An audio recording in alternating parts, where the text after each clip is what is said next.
Israel has passed an amendment to the country's civil law establishing a minimum prison sentence of 3 years for people who throw rocks at Israeli troops, civilians or vehicles, and will also punish parents of children convicted of the offense. The move comes on the heels of widespread unrest as an increase in Palestinian protest continues.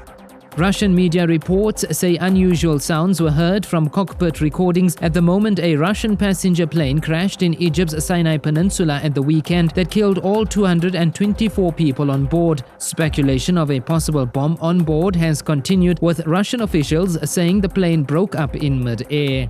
The interim president of the Central African Republic says that UN peacekeepers have failed to halt a cycle of violence in the capital in which at least 90 people have been killed since late September, and has called on the UN and ICC to sanction political leaders. Tens of thousands of Muslims were driven from their homes in the capital last year by anti-Balaka groups.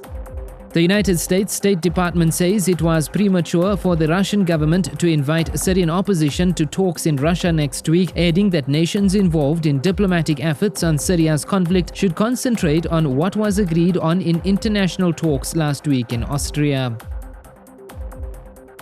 Muslim organizations and civil rights groups have criticized a new FBI interactive website created to prevent violence in schools, saying its focus on Islam is tantamount to racial and religious profiling. The site consists of a series of games and tips to teach the user how to identify someone prone to recruitment for violent attacks.